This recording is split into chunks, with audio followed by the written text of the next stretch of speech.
So my name is Tiago, and we are going to get started to be certified in Azure. Are you guys ready? So let's go. So I work as an independent contractor, which is a fancy name to say that I'm a freelancer, without the free in the world. And I'm basically a cloud architect and advisor for several companies. I'm also a Microsoft certified trainer, and I also teach Azure in the classroom for some companies, mainly in Europe. So the agenda for today, we're going to talk about is a little bit about the certifications, an overview about the certifications. We are going to talk about the exam, talk about the object domain of the exam, and then we're going to review and check how can you guys prep and what are the most hot topics that you should be careful when you should study for the exam. And of course, some of the action takes in the end that we're going to have. So let's start with the certification overview. This is the tracks that we have for the Azure Applications and Infrastructure certifications. So as you can see on the left, we start with fundamentals, which is a certification that is targeted at people that are non-IT, but they still need to have some knowledge on Azure, and also people that are starting their journey in Azure and they really want to start from like the beginning of it. Then we have another level that we call the associate level. On the associate level, we have 3 roles that we have over there. First of all, it is the Azure administrator, then we have Azure developers, and also the security engineer. As you can understand, basically one is for people that work and do and create virtual machines, scale sets, and do all the administration stuff on Azure. The other one is targeted at enterprise developers that want to take advantage of all the cool services that we have today in Azure. So that will be for the Azure Developer Certification. The last one, it's a very cool certification in my opinion. It was the last one that I got, which is the security engineers, specialized in security, a very hot topic today in enterprises, and when it comes to cloud, even more is a big concern from the enterprises. We also have the Azure DevOps on the expert level, and also our Azure Solutions Architect. That's what we're going to focus here today. And then also, in Ignite, we are announcing that also there is another certification level that we call the specialties. And we start to have one now, which is for Azure for SAP workloads. So if you work with SAP and you need to implement SAP in your organizations using Azure, so that's a very, very hot certification for professionals that will have that target in their hands. So, but let's start to talk a little bit about the Azure Solutions Architect. What is our audience for this? Usually when we talk about this, we talk about solution architects that they really need to talk with stakeholders, understand what stakeholders in companies, what they want, and also, try to understand and try to translate all those business requirements into things and documentation that Azure administrators and Azure developers, they can understand and they will implement those things. Of course, candidates for this exam, they should already be some kind of proficient in Azure, because this is not an easy certification to get, and that's why it's so valuable in the marketplace. Because we should already have some knowledge in Azure Administrator or Azure Development, because we touch in both worlds. Also DevOps, if you have also some knowledge on the DevOps industry, that's also good for this. Yes? Okay. So the path that we have. So this is the only certification that we have 2 exams to get to the certification. So we have the AZ-300, which is the exam prep session that I bring here today. And we also have the AZ-301. So that means that you have to pass in both exams. Okay? You cannot choose one. Eh? You don't need to choose. You just need to take both and pass on both. There is no specific order in taking one or the other. You can take whatever you want first. Of course, there is a recommendation to take the AZ-300 first, because it's a technology exam, so it's really hands-on. Let's do stuff with Azure, okay? It's really hands-on. When we talk about the 301 exam, well, the 301 exam is not so much hands-on, it's more on the design level. So it's a little bit more abstract in terms of the technology, so you really need to have some experience, okay, already with the services. And I feel that when you're prepping for the AZ-300, you also get, okay, that kind of experience. So when you go for the 301, you're more comfortable with the technology. We start always to talk about what's an exam. Just a small poll. Who already took exams here? Microsoft exams? Okay, so I'll say like 50-50, probably less than 50. So for the ones that didn't took, so we have, in these kinds of exams, we should have, and we should expect 40 to 60 questions. You have 3 hours to take the exam, which is 2.5 hours for doing really questions on the exam, 30 minutes that is divided in the beginning and in the last part, which is in the beginning, instructions for the exam, okay? I really like that everyone read the instructions for the exam. We get some complaints that, I didn't know that that was like that. It's in the instructions, okay? Believe me. Microsoft is doing exams for many, many years. The instructions are really clear. We just need to read them, okay?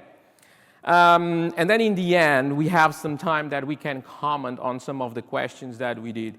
And we always like to ask, hey, if you guys don't feel that one of the questions was good enough, or if one of the questions is wrong, with Azure changing so much, that might happen. Microsoft tries also not that to happen, but it might happen. Comment on that. There are people in Microsoft that they read the comments that you do, that I do when I take the exams too. So we have 30 minutes for that part.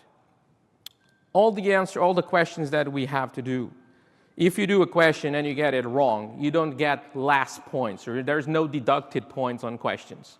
So I always tell my students, and I'm telling you also, answer every damn question, okay? All of them. Even if you don't know the answer, you try to do an evaluated guess, okay? And you try to do your best to try to get the question.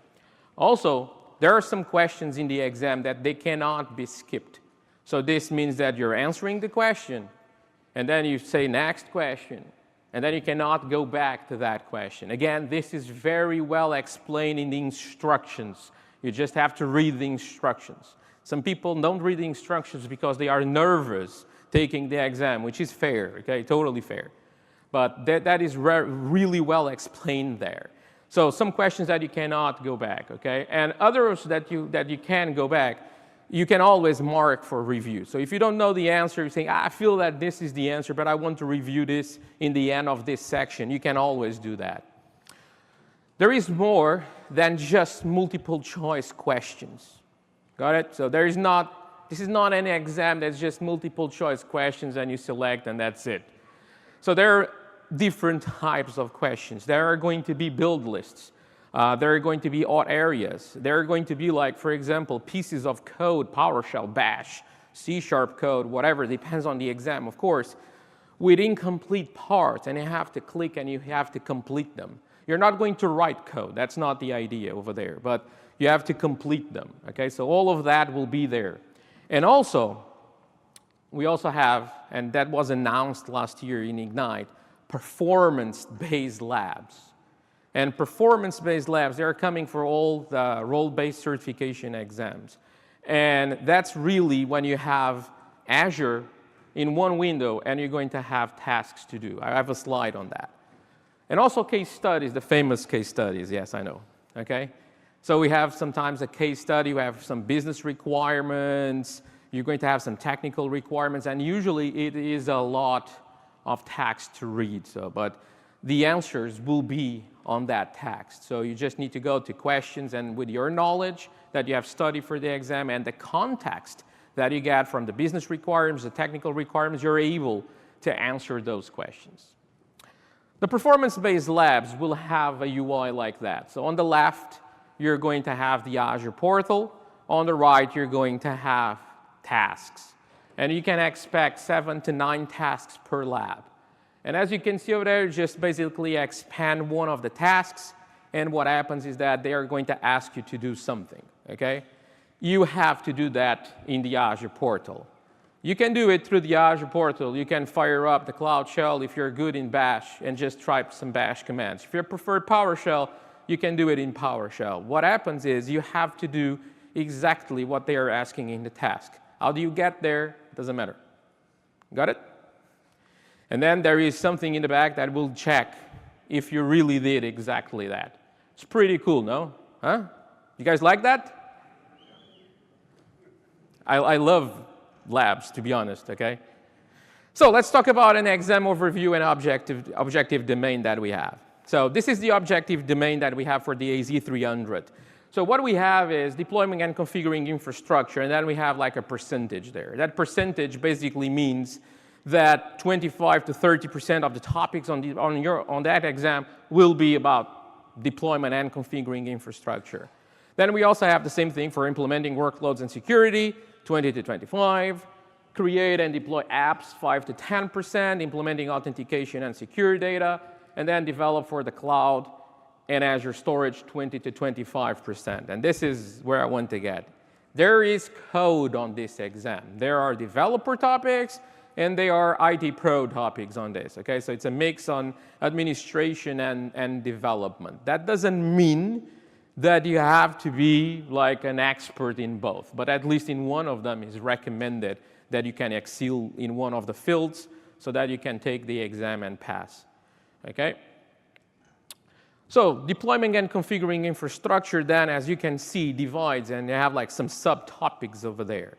All this information I have in the end of the slides. We have a page on Microsoft, on docs.microsoft.com, where basically it is everything there. There's a PDF document that you can download that comes with every small dark detail of everything that you need to study and you need to know for passing on the exam, okay? But in terms of subcategories, what we have is we analyze resource utilization and consumption, storage accounts, virtual machines, a lot of stuff about virtual machines, Azure AD, networking, and also hybrid identities, okay? So let's just start with talking about analyzing resources and utilization and consumption. Basically, we talk about Azure alerts, and we talk about the common experience of Azure alerts. So this is something that you need to understand. You need to know how to create Azure alerts. You need to know that signals are based, okay, on the resource type where you're creating your alerts. Then you can create and manage those action groups, okay? And then also you can define action types, and action types could be just send an email, okay, a push notification for your app that you have on your phone, for the Azure administration app, okay? A webhook, call an Azure function, call a logic app, you name it, okay? So all of this can be and will be, okay, in the exam. When it comes to Microsoft storage, so Azure storage accounts, so important topics about Azure storage accounts. First of all, understand all the differences between V1, V2, and blob storage, okay? So understand that, for example, in V1 and V2, we have all the services, okay? We call it containers, which is the old blobs, okay? I don't know if you noticed, but they changed this a couple of weeks ago. They're not called blobs on the Azure portal anymore. They're called containers, which is kind of makes sense, okay? Then we have file shares, tables, and queues. In general purpose V2, we have the same services, but in blob storage, we don't have the other ones. We only have blobs, so containers. And blob storage bring us something that is, in my opinion, pretty cool, and I implement this in my customers really a lot, which is basically tiering, access tiering. So I can have hot storage, cool storage, and archive storage. Also, kind of important to understand that cool storage, you do a 30-day commitment. Archive, you do a 180-day commitment if your files don't stay there for that time. Okay, when you move them to another tier, you're still going to pay those 30 days that you commit with it. Also important is to understand that I can create this through what? Through the portal. But this here, I just bring this for the Azure storage accounts, okay? But what I'm going to explain is for all the services that I'm going to explain, you always need to understand how to create stuff in the portal, and you also need to know what? PowerShell, And you also need to know bash. So in terms of PowerShell, you need to understand that first I need to create what? A resource group. So I'm calling the new AZ resource group commandlet, and then I need to pass a name and a location, okay? Basically, then I can create an Azure storage account with a new -AZ storage account. I pass a resource group, name, location, a SKU name, and a kind. So we have to understand this. For bash, same thing, okay? AZ group create, we pass a name, we pass a location, and then we can create an Azure storage account, basically same arguments that you see over there, name, resource group, the location, the SKU, and then the kind. Sometimes you have differences in the arguments here that you see there, like for example, SKU, correct? And if I go back, there is SKU name. So you have to understand that one is SKU, the other is SKU name, because that's very easy to confuse. So if it's very easy to confuse, that gives me a good question to make. Okay, so be careful with those kinds of things. Got it? So there you go. Then also redundancy option for Azure Storage. So I can understand what is local redundant storage, that I have what? 3 local symmetric copies. So basically all the copies are the same, and I have 3 in the same what? Same Azure region data center. Okay? Then I can have zone redundant storage only available where I have availability zones on Azure. So it's still a little bit a limited service because not all the Azure regions have availability zones. And I only have those in those. And also zone redundant storage is only available in V2, okay, storage accounts, because V1 storage accounts, they don't have availability zones ZRS. Then understand that, and that is 3 copies, by the way, and is 1 in each, okay, zone that I have in my availability zones. Understanding GRS, Geo Redundant Storage, I have 6 total copies, 3 in the main region, and then we always have 3 others that is symmetrically copied to the pair region of the main region where you decided to put your stuff. Then we have the read access GRS, which is exactly the same, but I have what? An endpoint that, like the same name says, I can read from the pair region. I can go there and I can read. Understand that now, because Microsoft is always putting new questions on the exam, okay? That there are 2 others that are still under preview, okay? But probably when they get to GA, okay, they basically might get also on the exam. So if you don't take the exam this week, probably it's better also to understand a little bit those. They are called geo-redundant storage and basically zone redundant storage, and then the read access geo-zone redundant storage. Okay, they are pretty new in Azure. Talking about virtual machines, always important, and things that I need to consider when I'm going to create a virtual machine, which is something that I love because most of my customers in the beginning, they just, yeah, we need a VM, and just go to the portal and just start to create a VM, right?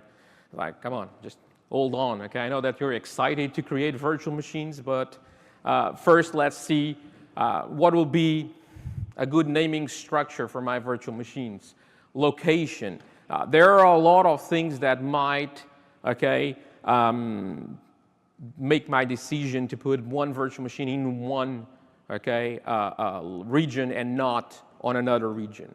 For example, if I have a very awesome latency with region A here, but then I have a legal requirement that say, hey, you cannot use region A. Yeah, I need to put in another region. Let's just call it region B. This is the kind of questions that you should expect for an Azure Architect exam, for example, on a case study. Things like this. Got it? So you have to understand this kind of stuff. Then, of course, sizes of the virtual machines. Look, you don't need to know all the 200 or 300 size. I already lost the number. I don't know how many they have anymore. Okay, but let's just say that they have like 200 and a lot 300. You don't need to know them, all of them by heart, okay? Don't worry about that. But it's nice to know that, well, we have some that are GPU-based, others are compute optimized, and then I still understand the families, okay? Which families are in which category, correct? But then you don't need to know, okay, all the dark details that you have in each one of them. Operating systems of the support of the machines, and then we can understand that Windows, for example, we cannot do in-place upgrades, okay? You have to create another one with a new, more modern operating system, and then you can move your workloads there. But for Linux machines, you can do that. So things like this we need to understand too. Configuration of the VMs after it starts, so I can call extensions in Azure, and I can have like PowerShell VSC. I have my script extensions, and I can put some PowerShell, and I can just call that.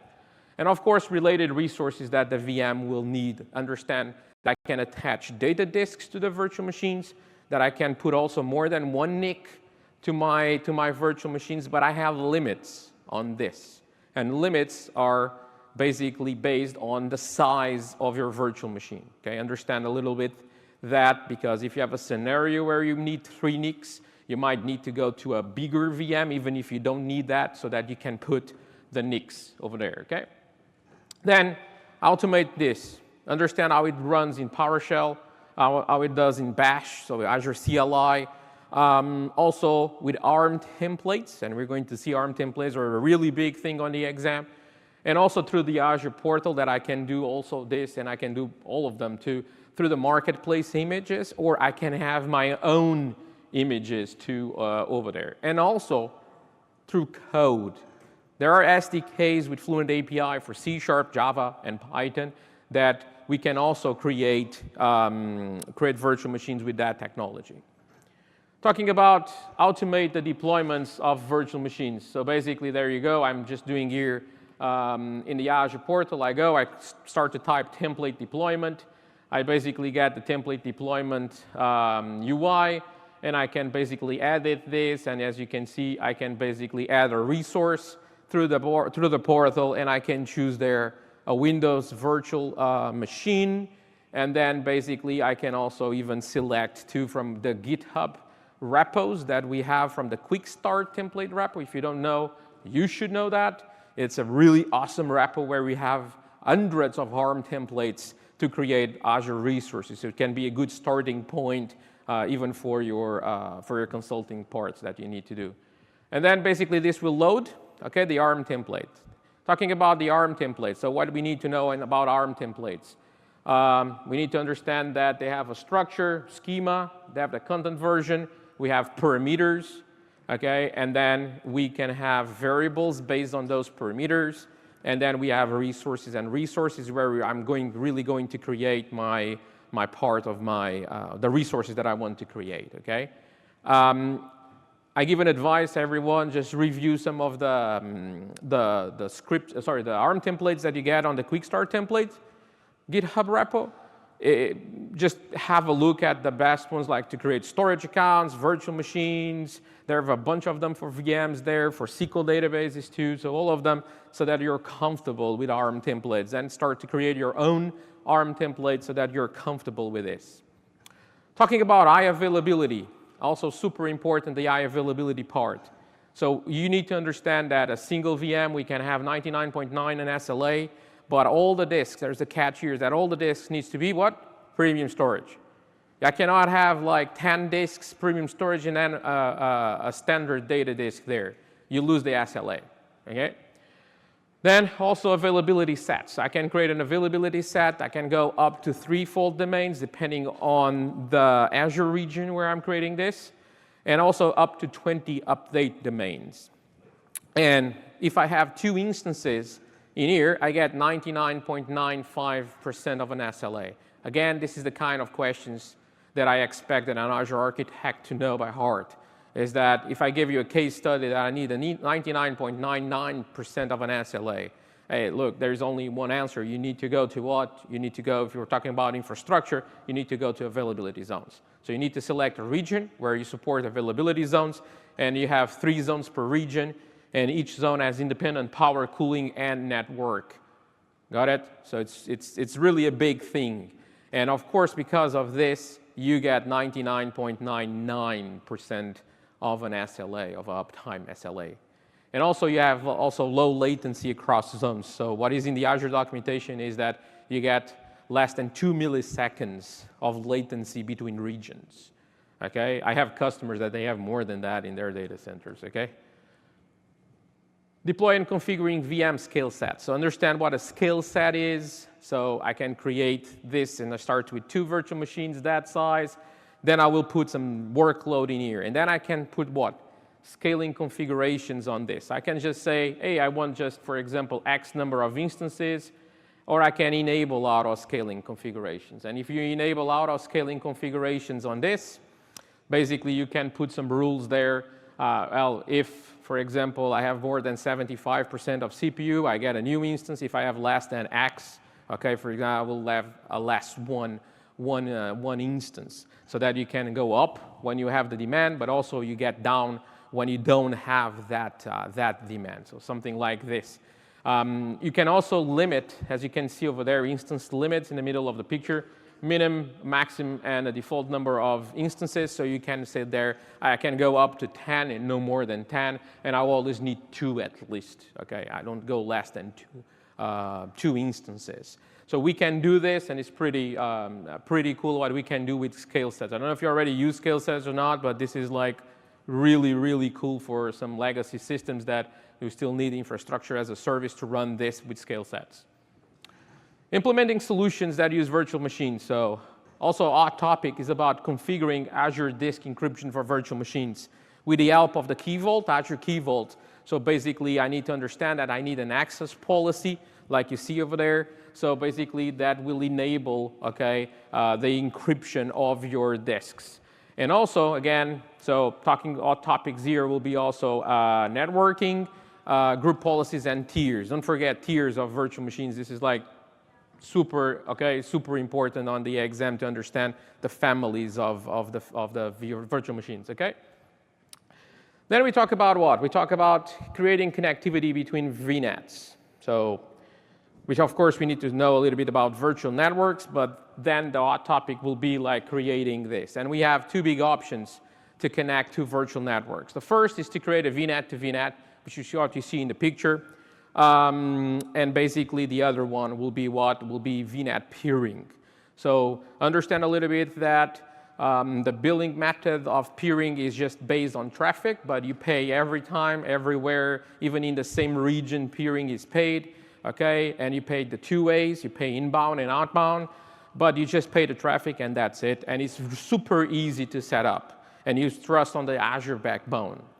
VNets to VNets is fully encrypted.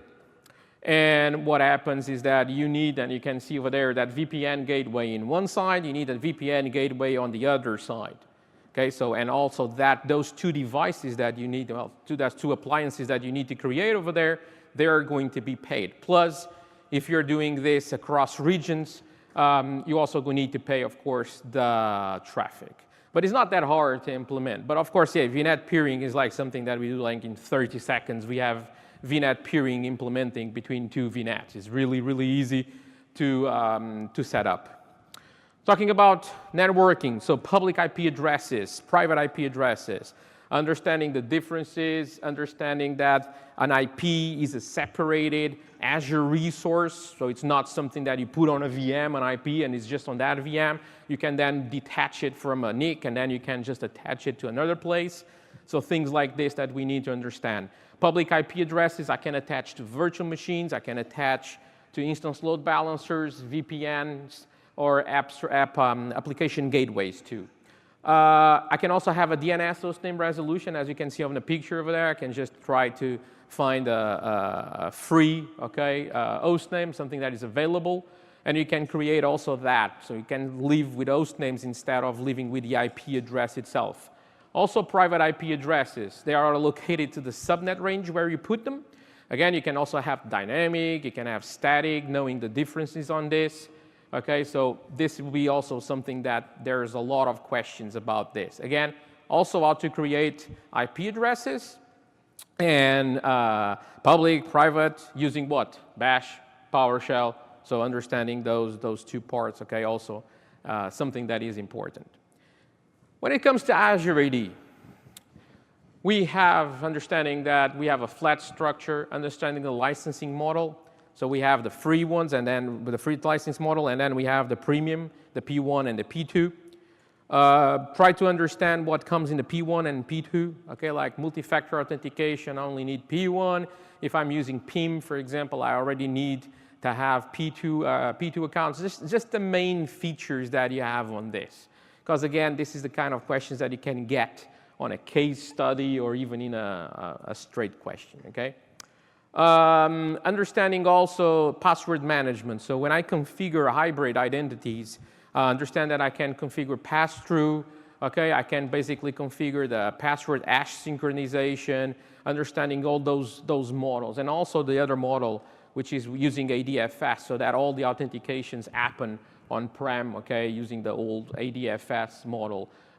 We need to understand a little bit the differences in here so that we can answer on the questions. And also, very cool feature, that is self-service password reset for Azure Active Directory. So also understand that we need and we can implement this. If we implement this, of course, we don't need that and we can save some money because we don't need to run this on-prem anymore if we use something that will synchronize also the password. We'll do the write back of the password again to on-prem. And you can rely only on the self-service password reset method on Azure. You don't need to create something for your users on-prem. So hybrid identities, all this, we can also do this with Azure AD Connect, understand what Azure AD Connect is, do some the password sync and the password write back, understand that write back, you need what? It's just a checkbox that you put on Azure AD Connect, right?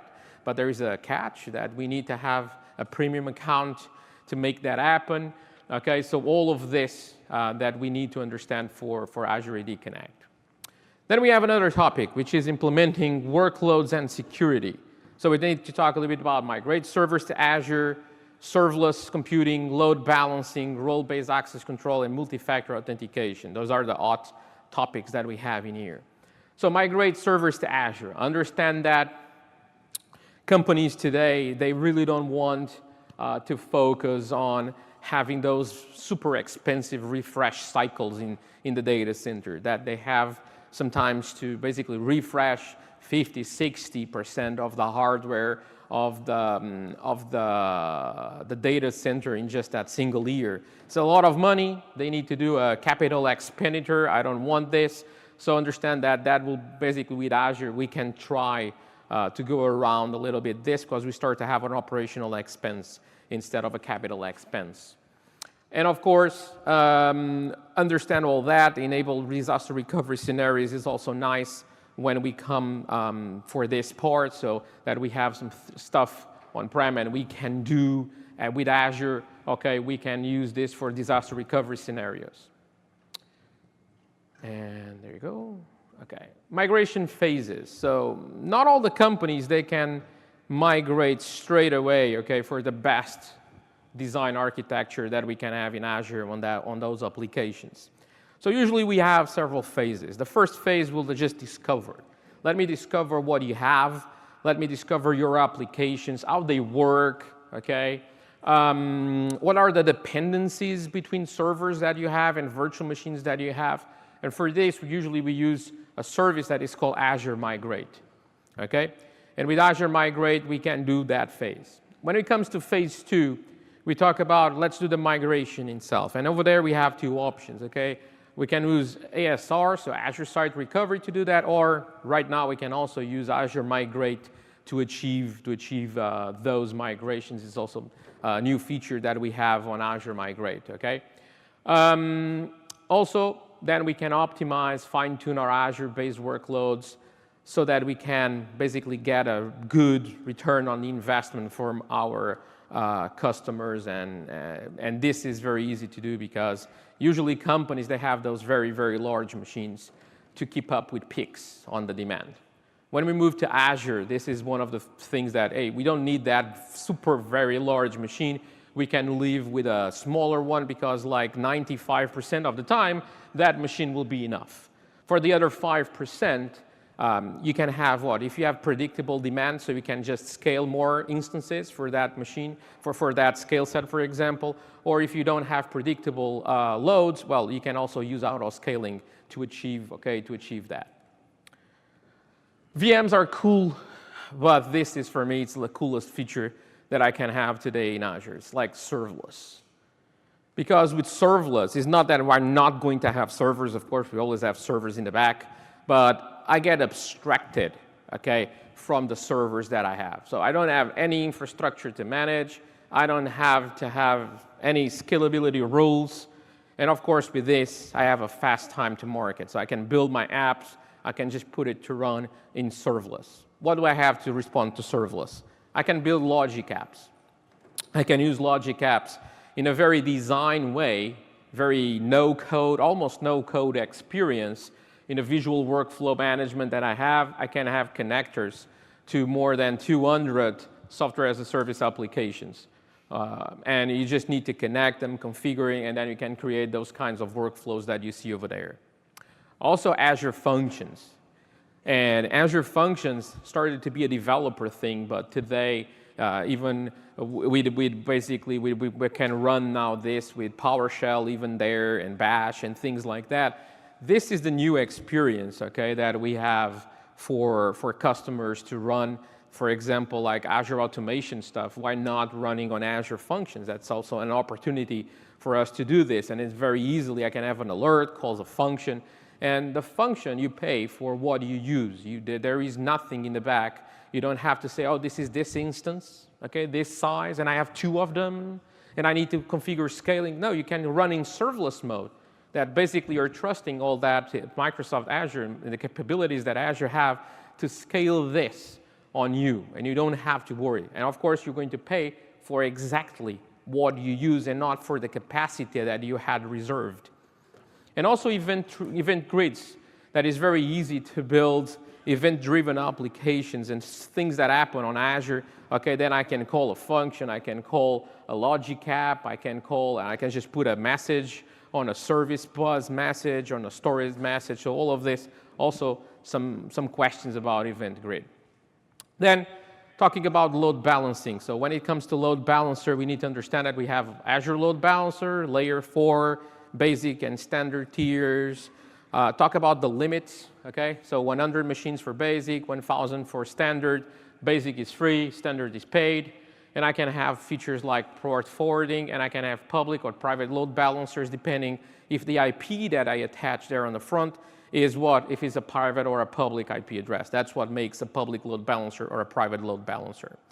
Also, the Azure Application Gateway understands a layer 7 a load balancer, and I can also do stuff like SSL TLS termination with this. I can have WAF rules on it. I can do URL-based routing, okay, all of that cool stuff. And of course, understand that I have a bunch of third-party load balancers in the marketplace of other companies that they probably have. You already have some of them in your own data center, and probably you want to keep up using those devices in Azure, okay? And like most brands are there, and they have appliances on Azure that if you don't want to use those two, one of those two, you can also use those third-party load balancers. Integrating on-premises networks with VNET. So I can have site-to-site VPN connections, understand I need to have a device on-prem, I need to have a gateway in your VNET, and with all the, licensing and money that you need to spend to have all that, and understand that I can establish basically a site-to-site VPN connection with on-prem. And so really start to use this as an old network, and a very, very big old network, and part is in Azure, and another part will be, okay, it will be in your on-prem site. Understand that I can also have basically a point-to-site VPN connection. This is great if you have like developers or administrators that are working remotely and you want them to bring them inside Azure, so there's no need for appliances. You rely on a software, on a VPN software, and you can establish a connection also to your VNet. Then also talk about ExpressRoute. They don't do that much questions on ExpressRoute, but just understand a little bit that, yeah, I can have basically a dedicated connection to my partner Edge, and then my partner will have a very good relation with Azure, with the Microsoft Edge that is redundant, okay? And then I can have basically connections up to 10 gigabits with this. And this is a more reliable connection than just go through the internet in a site-to-site VPN connection. Understanding RBAC, so role-based access control. and understanding that not everyone in your company that deals with Azure needs to be a global admin. Got it? Yeah. I would like that my customers will be in this room. I don't feel that they are all of them. Okay, but yeah. Understanding that I can use role-based access control to just give the right permissions to the right people. Also understand that I can use this through the Azure portal, PowerShell, CLI, and also through ARM templates. And then, if the roles that Microsoft provides you, they are not enough, you can do built-in roles, okay? Again, this is a JSON file that you have to create, and you can do this. And you can do exactly the permissions that that external consultant, like me when I'm going to companies, I will get instead of being global admin. Okay? Correct. So doesn't make any sense, that.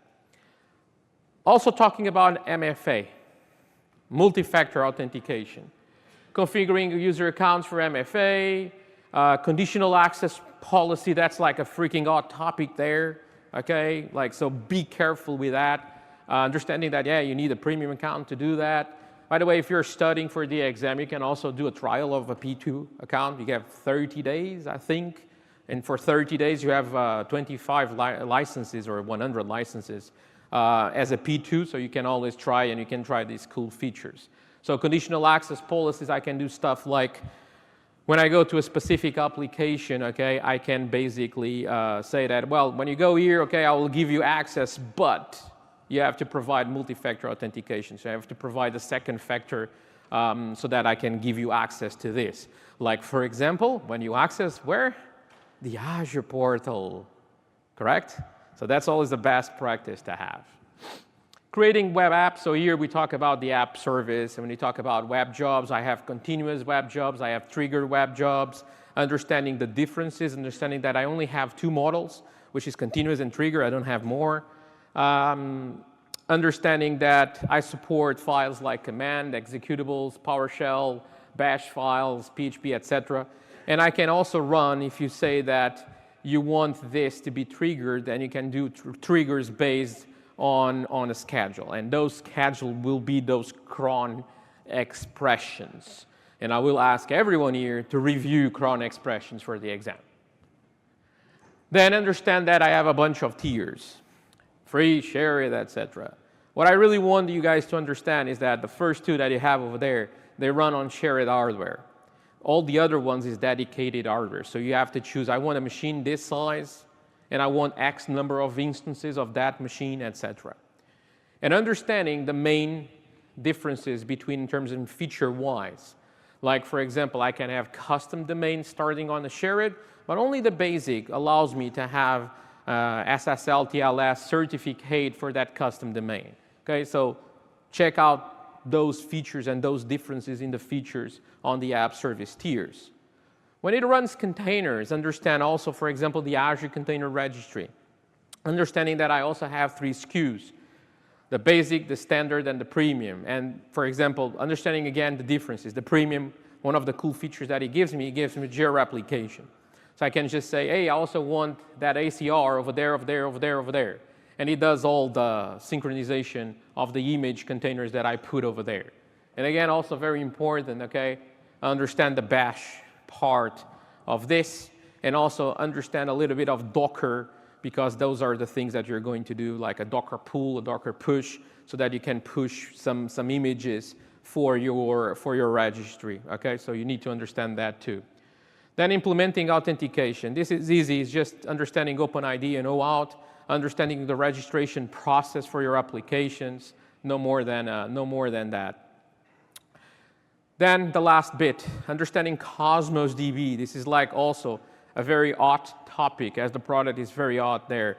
Understanding that I have a global distribution, I have elasticity, scalability, okay, and also understanding the consistent models that I have on this, and understanding a little bit the differences between all of them. Then about SQL. So about SQL, I have 3 big opportunities with SQL. SQL databases, managed instances, and SQL Server running on a virtual machine. understanding the differences between all of them. And SQL databases and managed instances, they are managed services. So backups, patching, recovery, all done by the service. When you go to virtual machines, well, you have to do it yourself. Understanding also the limits on the sizes of the databases, okay? You have the limits over there. Understanding that the parity that you have between this and a full product, they make questions like this. They can do questions like this. Understanding that the other two are compatible, okay? But if you really, really need full compatible with SQL Server version X, like, I don't know, like 20, I don't know, like 14 or something like that, 2016, you have, that needs to be needs to be running on side a virtual machine, okay? Also understanding that when I buy SQL databases, I have two billing models, DTUs and I have vCores. And understanding that if I go, for example, for the DTU, I can also create elastic pools. I can create a big elastic pool, a eDTU pool, and then I can put several databases over there, and basically I can run all the databases running inside the same eDTU basically component, and of course they will share the resources. Last bit, understanding the differences between the messaging services, Event Grid, Event Hub, and Service Bus. So Event Grid is reactive programming, is to react a status change, something that changes in your Azure subscription, etc. Event Hubs is very used in IoT. Okay, so if you have telemetry, data streaming, because this will have basically be an event streaming service. And then Service Bus, traditional messaging service. You get a message, you put there, done, okay? And then you can consume the messages, that's it. Autoscaling, we already talked about autoscaling, but understand that the cloud offers the scalability, okay, to use the unlimited power that we have with Azure. And understanding that if I have apps that have like those patterns that you see over there, like of course makes all the sense, okay, to use autoscaling on those applications. So you have to go for a service that can handle that. And we have Azure autoscaling as a common approach for several services. So the features and the way that I configure will be the same across different services. So this is basically a good overview about what it's on the topic, where you need to focus. How do you prep? So we have also, for example, the Microsoft Learn, where you can get a very cool experience there. You have a lot of resources on Learn. I'm a huge fan of Microsoft Learn, so check it out. They have paths for exams and things like that, so, and they are always being updated. You can also go to events, okay, training events that Microsoft does. So that's also a very nice opportunity. Or you can go to the classroom. So there are several training companies. I'm sure that all of you here know your local training companies, and you can go and you have instructor-led training done by Microsoft certified trainers, and they will help you in achieving the certification. So this is basically the link that you have with all the stuff for the exam. So docs.microsoft.com, learn, certifications, exams, and then AZ-300. Then you have a PDF there that you can download that has all the things that you have there, okay? And then some tips and tricks that I've saved for the last. Analyze the exam objectives. And then, based on Learn, instructor-led training, some video-based learning training, etc., choose your learning materials. Set small goals, like this week I'm going to learn this, tomorrow I'm going to learn this, tomorrow I'm going to study that, okay? Do your learning experience, what you want to do every day. Then practice. And then schedule the exam for a further date, but schedule it right away so that you have a target. Okay, this is the date I'm going to do the exam, so until there, I have to know my stuff. Got it? Because if you don't schedule the exam, you're always postponing your study, etc., and you're going to take forever to take the exam. But if you schedule it right away, okay, I have to do it. That's the day, okay? And of course, relax in the exam. Okay, there is no problem if you fail on the exam. You can always take it again. Okay, that's usually what I say to everyone. It's not the end of the world. Everyone fails on exams, okay? I don't have any hard time saying, I already failed on Microsoft exams. Yeah, I did. Okay, it happens to everyone. Okay, you didn't prep, you were nervous on that day, etc. Manage your time when you take the exams. be careful with the labs. The labs can take some time to take, okay? And of course, I don't know if you already know, but you have a free certification exam just for attending Ignite. How cool is that? Huh? So you can go to that link, okay? You can basically register for your free exam, okay? So that's it, okay? By the way, this is some other sessions, some other exam preps. Okay, I can go to the slide. Okay. Okay, this was the best slide. Okay, got it. Did everyone got it? Yeah. It's AKSMS free exam _ Microsoft. Okay. But basically, then I will move, okay, to the other slide where we can have a list of other exam prep sessions. And if you have questions, I will be here, okay? Thank you very much.